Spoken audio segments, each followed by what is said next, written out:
नमस्कार तरुण, बहुत बहुत स्वागत है आपका। नमस्ते Anju ji, thank you so much for inviting me in your show. Tarun ji के बारे में अपने दर्शकों को बता दूं कि explained by Tarun YouTube channel है और आज तरुण जी पहली बार मेरे चैनल पर आए हैं। तरुण जी, ये बताइए कि अभी जैसे ईटानगर से खबर आ रही है कि वहां पर बहुत सारे युवा जो हैं वो सड़कों पर उतरे हुए हैं अवैध मस्जिदों के खिलाफ। राहुल गांधी जेनजी की बात करते हैं कि उनको सड़क पर उतरना चाहिए, वो लोकतंत्र का बचाव करेंगे, संविधान को बचाएंगे। लेकिन यहाँ तो ये आरोप लग रहे हैं कि अरुणाचल प्रदेश में हर दिन 2000 मुस्लिम घुसपैठिए घुस रहे हैं, तो उनके खिलाफ जेनजी उतरी हुई है। कैसे देखते हैं आप इस पूरे घटनाक्रम को? देखिए, ये जो न्यूज़ है आज मॉर्निंग की न्यूज़ है कि अरुणाचल में जो वहाँ की जेन-ज़ी प्रोटेस्ट कर रही है इल्लीगल इमिग्रेंट्स के अगेंस्ट। तो ये जो घुसपैठियों का जो मुद्दा है, ये इस समय केवल अरुणाचल का ही नहीं, इंडिया का ही नहीं, दुनिया का सबसे बड़ा मुद्दा है। और अगर आप देखेंगे तो दुनिया के हर देश में इसके अगेंस्ट प्रोटेस्ट चल रहे हैं।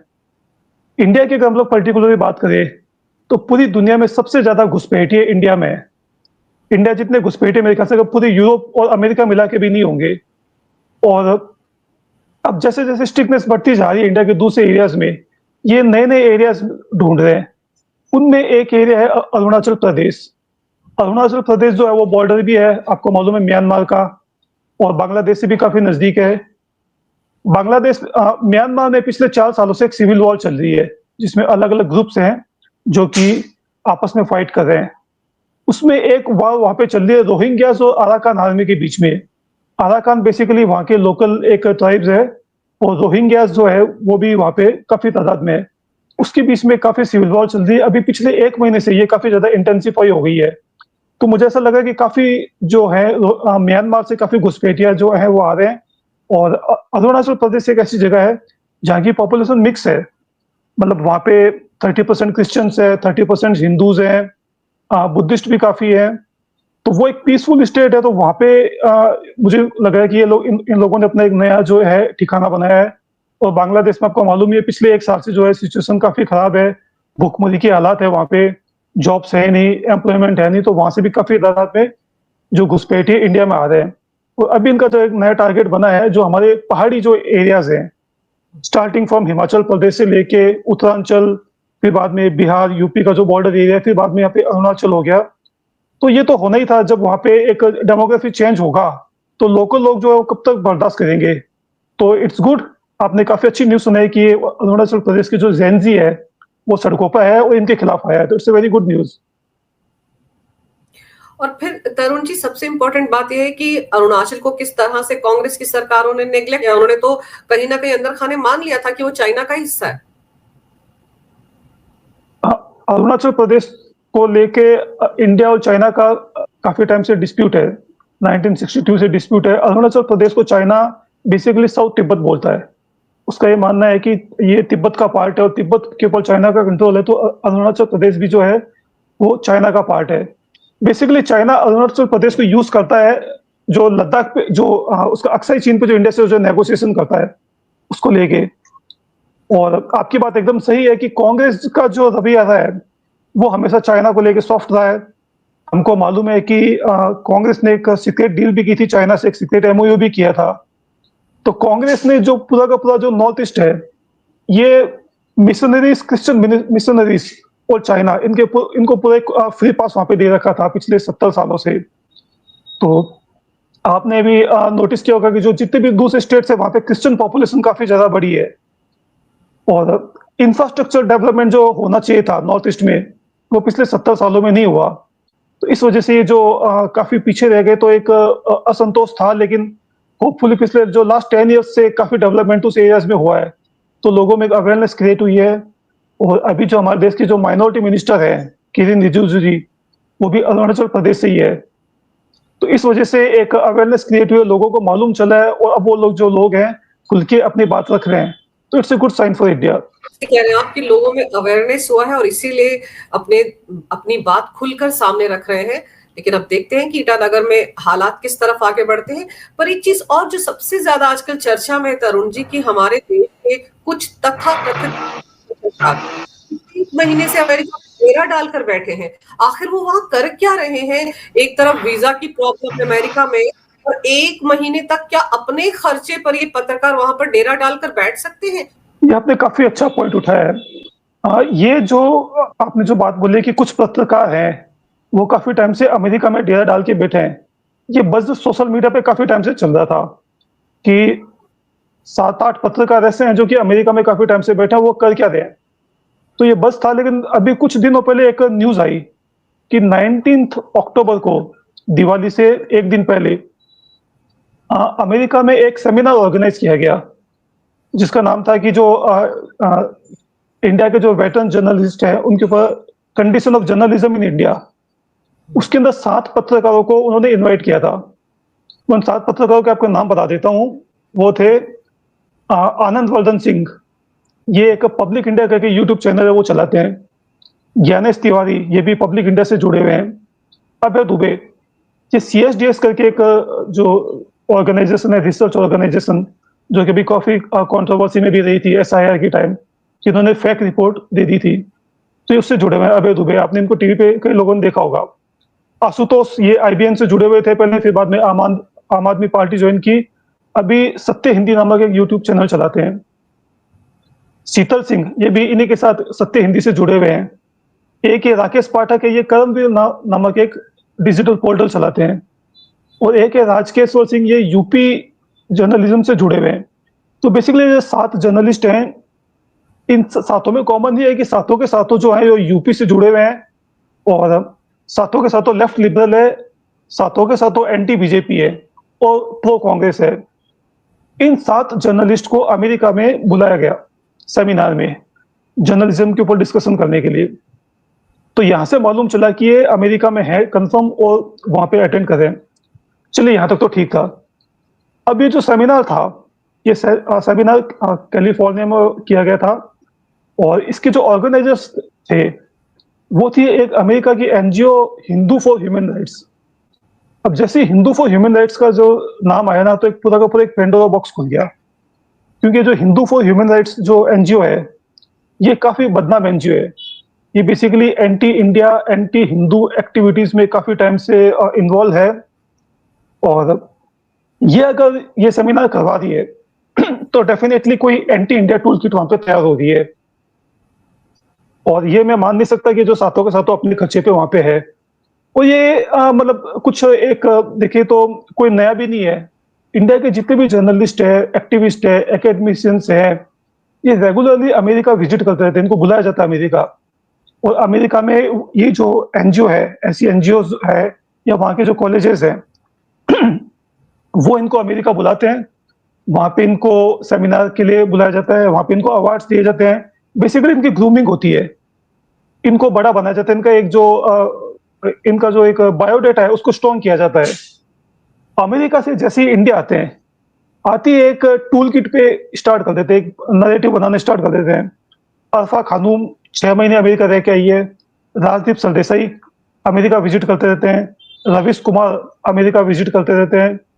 अजीत अंजुम अमेरिका तो नहीं गए, हाँ, लेकिन टर्की वो अभी थोड़े टाइम पहले गए थे। तो ये लोग एक हमारी जो पूरी इंडिया की जो एक नैरेटिव जो फैक्ट्री है, इसकी आप ये समझ लीजिए, इसकी लेबोरेटरी अमेरिका, वहां पे एक टूल किट बनता है।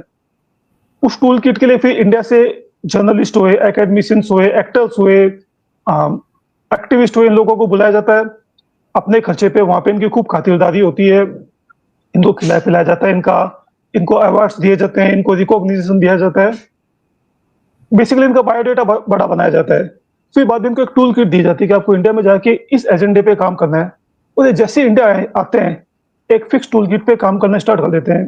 ये पिछले 3-4 सालों से चल रहा है, और मैंने भी ट्विटर पे काफी एक्सपोज किया है, और दूसरे रिसर्चर्स ने भी इनको काफी एक्सपोज किया है।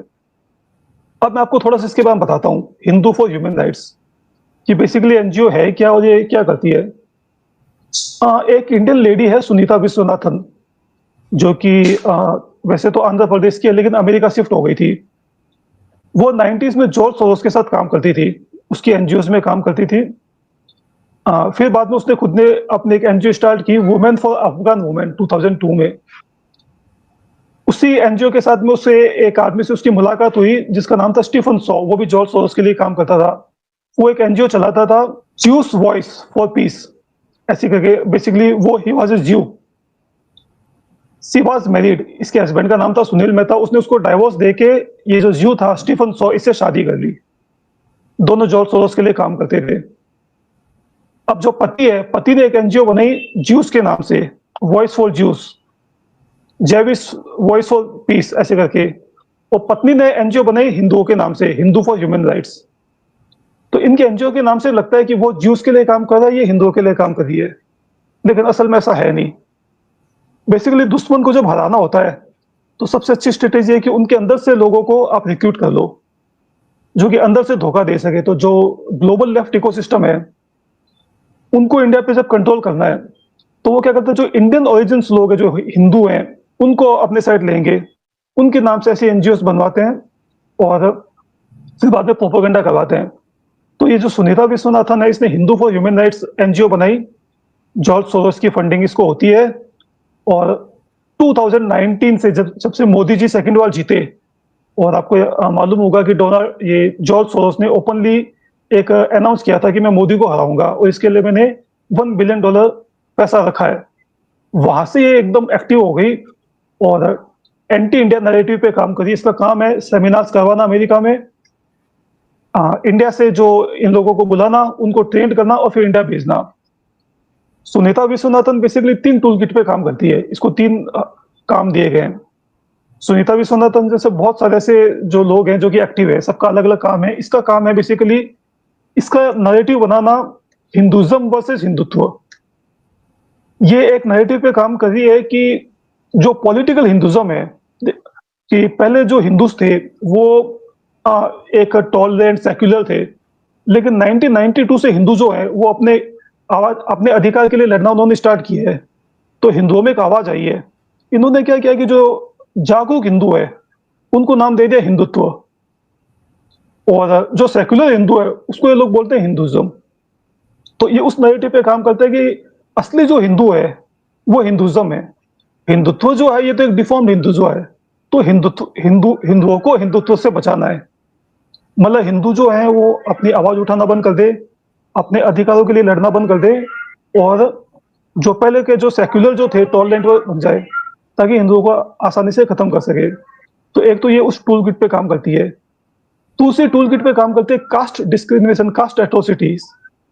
एक अमेरिका में एक एनजीओ है दलित सॉलिडेरिटी फोरम, उसकी एडवाइजरी बोर्ड में उसकी मेंबर है। इनका काम है कि हिंदुओं के अंदर कास्ट जो फॉल्ट लाइन्स है, स्पेशली ब्राह्मण वर्सेस दलित, जाट वर्सेस राजपूत, अलग अलग जो जातियों को आपस में लड़ाना, उसके लिए झूठे नैरेटिव्स बनाना, प्रोपेगेंडा बनाना, वो प्रोपेगेंडा नैरेटिव बना के इंडिया में भेजना, और फिर यहाँ पे जो इनके पॉलिटिकल पार्टीज हैं, यहाँ के जो जर्नलिस्ट है, यहाँ के इनके जो सोशल मीडिया हैंडल्स है, उससे उसको एम्पलीफाई करना और आपस में हिंदुओं को जातियों में आपस में लड़ाना, ताकि हिंदू आपस में लड़ते रहे। एक इस टूल किट पे काम करती है, और एक ये टूल किट पे काम करती है कि इंडिया को बदनाम करना। आपने देखा होगा कि पूरी जो भी दुनिया में इजराइल के अगेंस्ट एक कैंपेन चल रही है, तो इनका टारगेट है कि इंडिया के अगेंस्ट भी वैसी कैंपेन चली जाए। जो गाजा है उसके पैरेलल कश्मीर को बनाया जाए, कि इजराइल गाजा में अत्याचार कर रहा है, इंडिया कश्मीर में अत्याचार कर रहा है, ताकि इंडिया के ऊपर सैंक्शंस लगे, इंडिया पूरी दुनिया में बदनाम हो, इंडिया में इन्वेस्टमेंट नहीं आए। तो ये सुनीता विश्वनाथन का मैंने आपको ब्रीफ बायो दिया है। तो ये इतनी खतरनाक ये लेडी है जो कि इंडिया की दुश्मन है, इंडिया के अगेंस्ट इतने काम करी है। इसने 2021 या 22 में एक सेमिनार भी करवाया था, डिसमेंटलिंग ग्लोबल हिंदुत्व। अभी जून के अंदर इसने एक सेमिनार करवाया था कि जो राइट विंगर्स जो हैं, ये they are not real voice of Hindus. तो एक ऐसी लेडी जो हिंदू धर्म से इतनी नफरत करती है, जो इतनी ज्यादा वेपनाइज्ड है, जिसको इतनी ज्यादा फंडिंग मिल रही है, जो एंटी इंडिया फोर्सेस है, स्पेशली जो एंटी मोदी जो फोर्सेस हैं, टॉकिंग अबाउट जॉर्ज सोरोस, वो एक सेमिनार करवाती है। अब आप सारे पॉइंट्स कनेक्ट कीजिएगा, क्योंकि मैंने आपको सुनीता विश्वनाथन की पूरी कहानी सुना दी। वो एक सेमिनार करवाती है। हमारे कोइंसिडेंटली हमारे देश के 7 जर्नलिस्ट उसी समय अमेरिका में होते हैं। वो पर्सनल काम से गए या किस काम से गए किसी को नहीं मालूम, कितने टाइम से हैं किसी को नहीं मालूम। वो सातों के सातों को इनवाइट करती है। तो अब यहाँ पे जो है चीजें काफी क्लियर होने लगती है कि एक कोई ना कोई एक टूल किट के लिए उन लोगों को बुलाया गया है, वहां पे कोई टूल किट इनको दी गई है और वो जब ये इंडिया आएंगे उसको इम्प्लीमेंट करेंगे। अब हम लोग गैस कर सकते हैं कि ये जो सातों के सातों हैं इनका स्पेशलाइजेशन है यूपी के अंदर। तो एक तो ये हो सकता है कि अभी बिहार के इलेक्शंस चल रहे हैं, तो हो सकता है बिहार में इनको यूज किया जाए। उसमें टाइम हालांकि काफी कम है, क्योंकि बिहार का इलेक्शन जो है वो काफी इंपॉर्टेंट है जो यहाँ की करंट गवर्नमेंट है।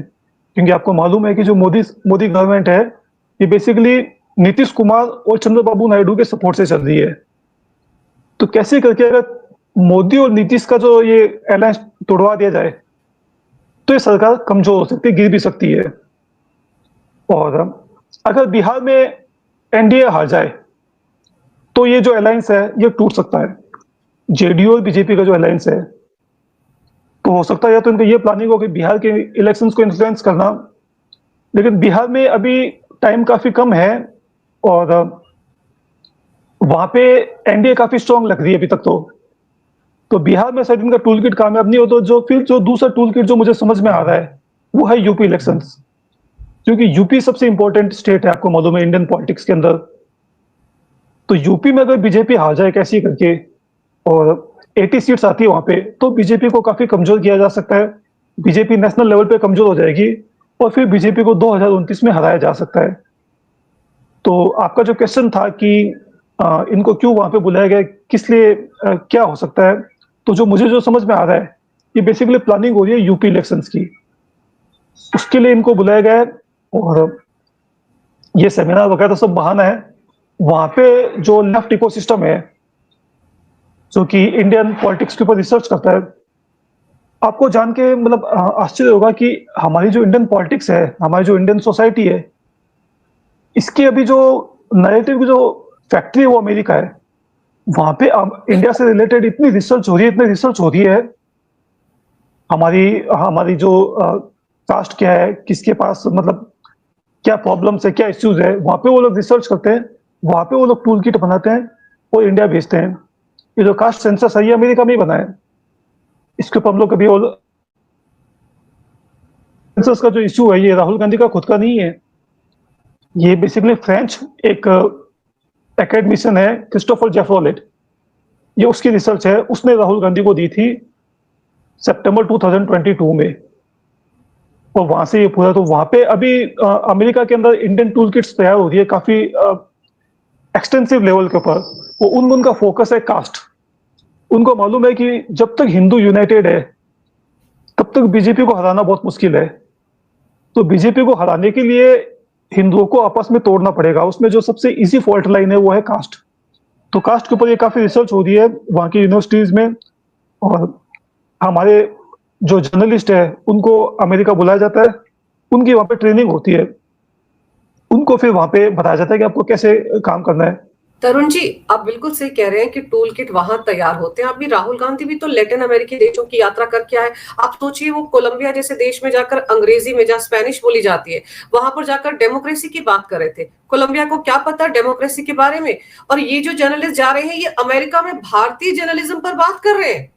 भाई, वहां पर भारतीय जर्नलिज्म पर बात करने की जरूरत क्या। और ये जो सुनीता विश्वनाथन है, आप याद कीजिए, पिछले साल राहुल गांधी जब अमेरिकी दौरे पर गए थे तो उनकी वो तस्वीरें वायरल हुई थी जहां पर ये सुनीता विश्वनाथन के साथ बैठकर मीटिंग में हिस्सा ले रहे थे। तो ये तो खुद उस टूल किट का यस, एक तरह से हिस्सा ही है। और इसीलिए ये बिहार चुनाव से पहले इन 7 का वहां पर होना इत्तेफाक तो हो नहीं सकता, एक बहुत बड़ा प्रयोग ही है। और राहुल गांधी भी उसी समय में लैटिन अमेरिकी देशों की यात्रा पर गए थे और आते ही आप देखो उन्होंने दलित कार्ड खेलना शुरू कर दिया। कहां तो उनको जाना चाहिए था बिहार, लेकिन वो कहां कहां घूम रहे थे। वो हरियाणा का चक्कर काट रहे थे दलित कार्ड खेलने के लिए, वो रायबरेली जा रहे थे। तो वो भी तो एक सोची समझी रणनीति के तहत उसी टाइम पर लैटिन अमेरिकी देशों की यात्रा पर गए। मैं आपके जो ऑडियंस है उनको एक टिप देता हूं। आप लोग गूगल में एक सर्च कीजिएगा प्रोग्रेसिव अलायंस। प्रोग्रेसिव अलायंस आप लिख के सर्च कीजिएगा, एक वेबसाइट आएगी, आप उसको पढ़ोगे तो आपको काफी सनसनीखेज इंफॉर्मेशन मिलेगी। बेसिकली प्रोग्रेसिव अलायंस जो है, आप जब इनकी वेबसाइट में जाके चेक करोगे, ये दुनिया की 140 पॉलिटिकल पार्टीज का एक ग्रुप है। दुनिया की 140 पॉलिटिकल पार्टीज, जिसमें अमेरिका की डेमोक्रेटिक पार्टी भी है, ब्रिटेन की लेबर पार्टी भी है, जर्मनी की जर्मन सोशलिस्ट पार्टी भी है, जो दुनिया की जो पावरफुल पॉलिटिकल पार्टीज है, जो कि सोशलिस्ट आइडियोलॉजी फॉलो करती है, उनका एक ग्रुप है। इंडिया से 2 पॉलिटिकल पार्टीज उनकी मेंबर है, एक तो कांग्रेस और एक समाजवादी पार्टी। राहुल गांधी जो है, वो इस ग्रुप के मेंबर हैं, बोर्ड मेंबर हैं। 17 से लेके 19 सितंबर को इनकी मीटिंग थी ब्यूनस आयर्स, अर्जेंटीना में। वहां पे सैम पित्रोदा ने अटेंड की थी। वहां से राहुल गांधी का पूरा जो साउथ लैटिन अमेरिका का जो दौरा था, प्लान था, वो वहां पे बना था। उसके बाद में, हालांकि मैंने तो उस टाइम एडवांस में लिख दिया था कि राहुल गांधी कहाँ कहाँ पे जाएगा, क्या करेगा, इस टाइम की थ्रेड है। राहुल गांधी सिर्फ उन्हीं कंट्रीज में गया जहां पे जॉर्ज सोरोस का एक बहुत स्ट्रॉन्ग नेटवर्क है। वो कोलंबिया गया, वो चिली गया, पेरू गया। पेरू, हाँ, पेरू में अगर आप थोड़ी सी सर्च करेंगे आपके ऑडियंस, तो आपको मालूम चलेगा पेरू के अंदर जेन जी रिवोल्यूशन चल रही है। जेन जी जो है, पेरू के अंदर एक राइट विंग गवर्नमेंट है और जेन जी जो है वो प्रोटेस्ट कर रहे हैं। तो राहुल गांधी को मुझे लगता है वहां पे ये टूल किट समझाने के लिए बुलाया था, जेन जी रिवोल्यूशन की, क्योंकि ये काफी छटपटा रहा है इतने दिनों से।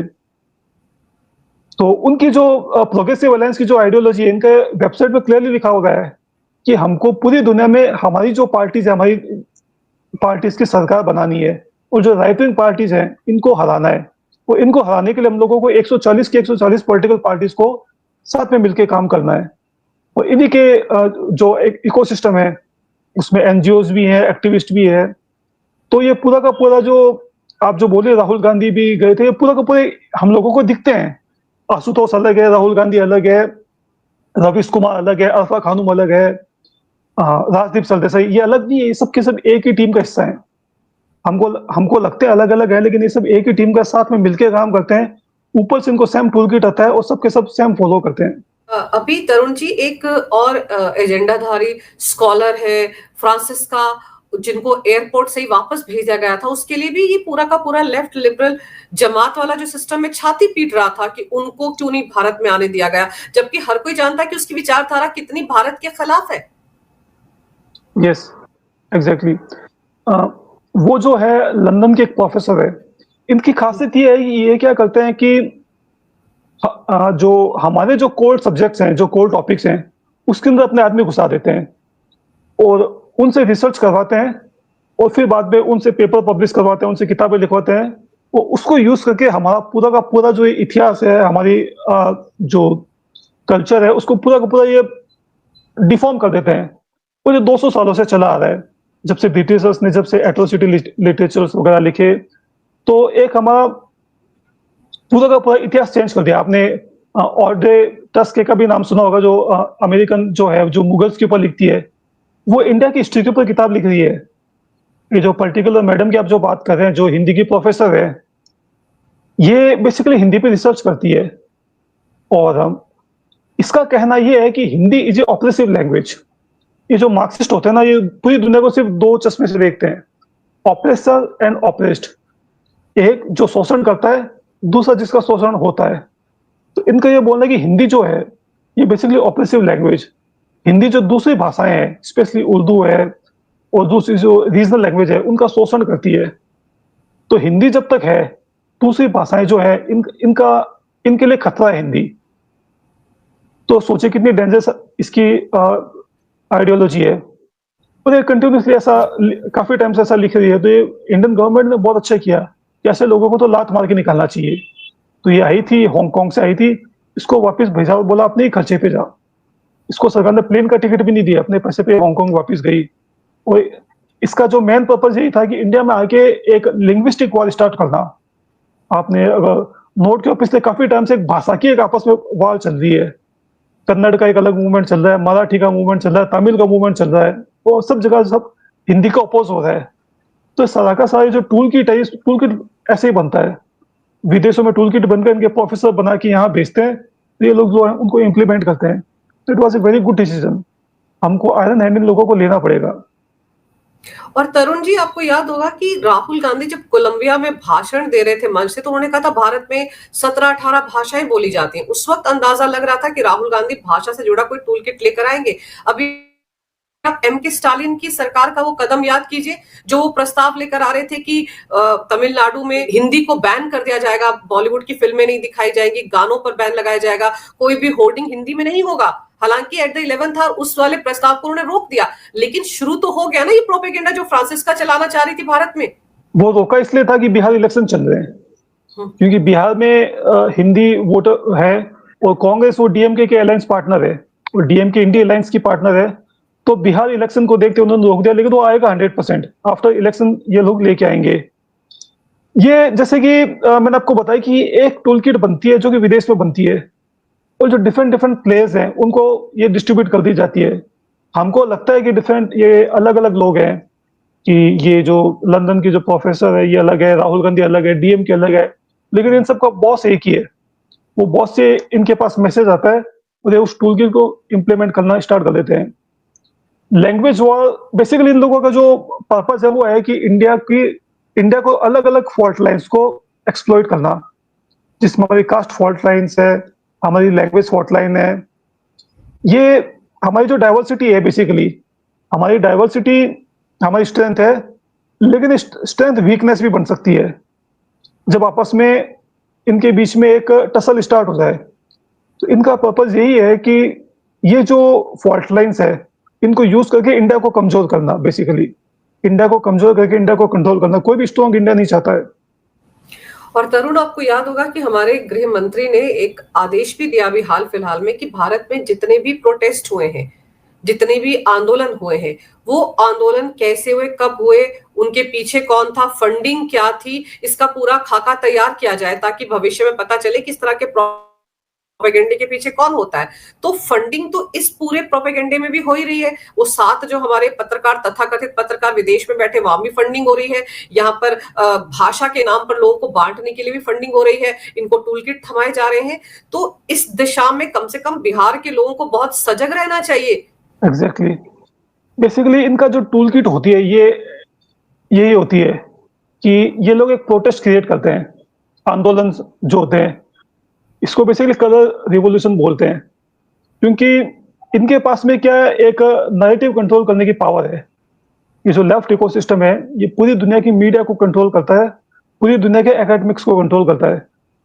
तो जो एजुकेशन और मीडिया को कंट्रोल कर सकता है वो नैरेटिव कंट्रोल कर सकता है। तो ये क्या करता है कि जिन कंट्रीज में इनकी फेवरेबल गवर्नमेंट नहीं होती है वहां पे लोग प्रोटेस्ट क्रिएट करते हैं। तो पूरी दुनिया में ये होता है, अभी भी चल रहा है, जॉर्जिया में चल रहा है इस समय, अभी थोड़े दिन पहले मेडागास्कर में हुआ था, वहां पे प्रोटेस्ट क्रिएट करते हैं, नेपाल में हुआ था। और जो गवर्नमेंट जो होती है, जो इनकी एंटी गवर्नमेंट होती है, उसको ये हटा देते हैं। ये बेसिकली रिजाइम चेंज का इनका एक फिक्स मेथड है। उसके अंदर एक बहुत मास लेवल पे एक प्रोटेस्ट होगा, उसका प्रोटेस्ट में उसकी फॉरेन से फंडिंग होगी, जैसे कि हमारे सीए प्रोटेस्ट में हुआ था, फार्मर प्रोटेस्ट में हुआ था। वो जो फंडिंग भी होती है वो फंडिंग भी काफी चैनल्स के थ्रू आती है, वो डायरेक्ट नहीं आती है, अलग अलग चैनल्स के थ्रू आती है। 1 चैनल, 2 चैनल, 3, जैसे कि मैं आपको थोड़ा सा बताऊं तो जो हमारा जो मीडिया है, जो डिजिटल मीडिया आजकल जो स्पेशली लेफ्ट मीडिया है, इन सब की फंडिंग होती है आईपीएस मीडिया फाउंडेशन नाम की एक एनजीओ से। एक एनजीओ है आईपीएस मीडिया फाउंडेशन, वो इंडिया के जितने भी लेफ्ट मीडिया है, चाहे द वायर हो, द प्रिंट हो, आल्ट न्यूज हो, न्यूज मिनट हो, इन सबको वो फंडिंग करती है। उसकी फंडिंग आती है इंडिया के जो कॉर्पोरेट्स हैं, अजीम प्रेम जी हुआ, नारायण मूर्ति हुआ, बायोकॉन हुआ, विप्रो, इन्फोसिस, इन कंपनी से उनकी फंडिंग आती है विदेशों से। तो ये काफी अलग अलग रूट से आती है, तो उसको पकड़ना काफी मुश्किल होता है। ऐसे करके एक फंडिंग आती है, एक थीम तैयार की जाती है जिसके अंदर ह्यूमन राइट्स होगा, सोशल जस्टिस होगा। जस्टिस जहां पे भी वर्ड आ गया वहां पे समझ लो कि ये लेफ्ट टूल किट इन्वॉल्व है। ह्यूमन राइट्स, सोशल जस्टिस, उसके ऊपर प्रोटेस्ट होता है और वो प्रोटेस्ट को इतना बड़ा कर दिया जाता है कि सरकार जो है वो रिटेलिएट करे। उस रिटेलिएशन में 1 या 2 कुछ लोग मारे जाए, उसके बाद में फिर विदेशों से प्रेशर आता है और सरकार गिरती है। तो ये जो टूल किट है, इस टूल किट पे हम लोग भी काफी लिख रहे हैं, आप जैसे लोग भी काफी शो कर रहे हैं, और एक अवेयरनेस क्रिएट हुई है, लोगों में एक अवेयरनेस क्रिएट हुई है। सरकार को तो मालूम ही था, लेकिन पब्लिक को जानना बहुत जरूरी है। तो अभी इस आपके शो को भी मेरे ख्याल से हज़ारों लोग देखते हैं, तो उनको भी मालूम चलेगा कि कैसे काम होता है। तो बेसिकली ह्यूमन राइट्स हुआ, ये जस्टिस हुआ, ये बहुत बड़ा स्कैम है सरकार से चेंज करने का। तो होम मिनिस्ट्री को भी अब कॉन्फिडेंस आया है कि जो जनता है, जनता अवेयर हो रही है। तो जैसे कि आपने बताया कि अब होम मिनिस्ट्री है, उन्होंने इसकी एक इन्वेस्टिगेट कर रहे हैं कि फंडिंग कहाँ से आ रही है, प्रोटेस्ट कौन कर रहा है। तो इट्स गुड स्टेप, और हम सबका एक टीम वर्क है, जिसमें सरकार तो क्या कर ही रही है, हम लोगों का भी रोल है, हम लोग भी अवेयरनेस क्रिएट करें।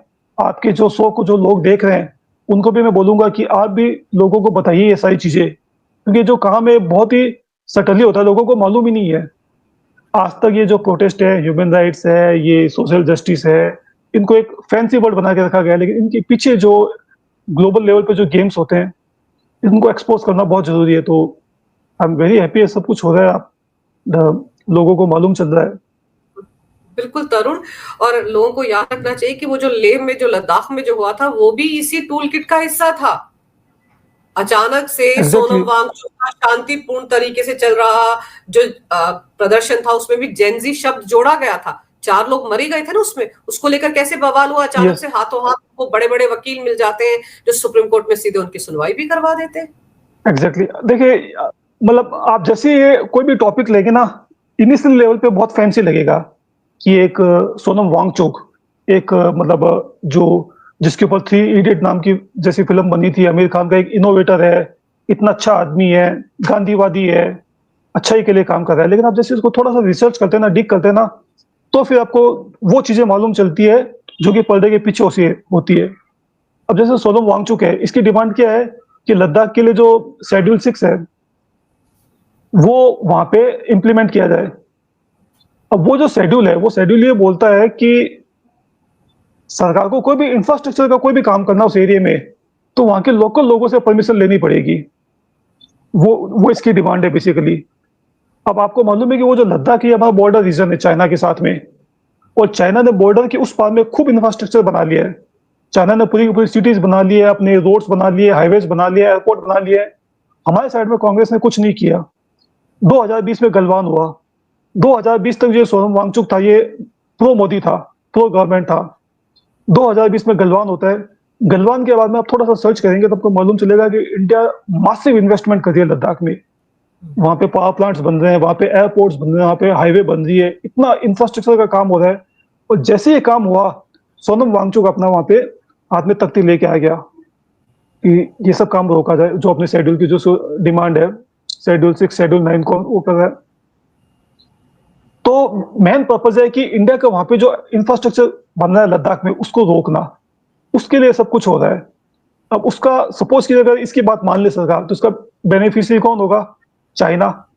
चाइना को फ़ायदा होगा। अगर इंडिया की, क्योंकि इंडिया की आर्मी वहाँ पे जा नहीं पाएगी, इंडिया की आर्मी वहाँ पे एक बैक साइड में रहेगी। तो आप जितने भी प्रोटेस्ट, आप इन सब प्रोटेस्ट की आप रिसर्च करते हैं, तो आपको एक टूल किट मिल ही जाता है। मैंने सोनम वांगचुक के ऊपर वीडियो बनाया है, मेरे यूट्यूब चैनल पे पूरा वीडियो है। तो सोनम वांगचुक की आप 1995 से लेके 2024 तक की आप पूरी उसकी फंडिंग देखेंगे ना, फंडिंग है, उसको जितने भी अवार्ड्स मिले हैं, आपको सिर्फ एक नाम मिलेगा, वो है फोर्ड फाउंडेशन। मैग्सेसे अवार्ड भी तो मिला हुआ है ना सोनम हाँ, वांगचुक को। हाँ तो हाँ तो मैग्सेसे अवार्ड देता कौन है? फोर्ड फाउंडेशन ही तो देती है। बिल्कुल। और फोर्ड फाउंडेशन जो है वो क्या है? वो सीआईए की फंडिंग एजेंसी है। आप अगर गूगल में सर्च करेंगे फोर्ड फाउंडेशन सीआईए, तो आपको डॉक्यूमेंट भी मिल जाएंगे। ये सीआईए की फंडिंग एजेंसी है। सीआईए को जब फंड करना होता है, तो ऐसे तो ओपनली कर नहीं सकती, तो उसने एक एनजीओ बना रखी है फोर्ड फाउंडेशन के नाम से। इसका ये जो फोर्ड की कार आती है, उससे कोई लेना देना नहीं है। अब पहले था 1950 से पहले। तो ये क्या करती है कि उसके थ्रू फंडिंग कराती है। तो लोगों को लगता है कि आर्ट के लिए फंडिंग आ रही है, लिटरेचर के लिए फंडिंग आ रही है, रिसर्च के लिए आ रही है, लेकिन वो होता है सीआईए का एक पूरा का पूरा टूल किट होता है। सीआईए में अभी काफी स्ट्रॉन्ग कंट्रोल है चाइना का। चाइना ने अमेरिका के अंदर काफी स्ट्रॉन्ग कंट्रोल कर रखा है। तो ये सेम टूल किट आपको हर जगह पे मिलेगी। वो कि वो जो जितने भी प्रोटेस्ट होते हैं ना, ये प्रोटेस्ट ह्यूमन राइट्स के नाम पे, इनको आप डिग करोगे तो आपको वो का वो एक टूल किट मिलेगा, रिजाइन चेंज का, देश को कमजोर करना। तो इसमें भी वही था। बिल्कुल सही कह रहे हैं आप तरुण, कि जो चीजें दिखती हैं, आम जनता को दिखती हैं, उनके पीछे की कहानी कुछ और होती है। और बिहार विधानसभा चुनाव है, वहां पर ये टूल किट बहुत ज्यादा एक्टिव रहेगा ही रहेगा, क्योंकि जेडीयू के सहयोग से मोदी सरकार चल रही है, टीडीपी के सहयोग से चल रही है, तो यहाँ पर ये टूल किट बहुत एक्टिव रहने वाला है। और अभी आप देखो वॉशिंगटन पोस्ट में जिस तरह से खबर छपी है एलआईसी को लेकर, वो भी एक नया टूल किट है। प्रोपेगेंडाधारी वो जितने भी अखबार है विदेशी, उनमें भी खबरें छपती हैं। तो कहीं ना कहीं कुछ ना कुछ पर्दे के पीछे चल रहा है जो एंटी इंडिया है, एंटी मोदी सरकार है, उस पर गौर करने की जरूरत है। तरुण, आपने समय निकाला, बहुत ही विस्तार से इस विषय पर मेरे दर्शकों को जानकारी दी, आपका बहुत बहुत धन्यवाद। नमस्कार, भारत माता की जय हो, वंदे मातरम, जय श्री राम। जय श्री राम।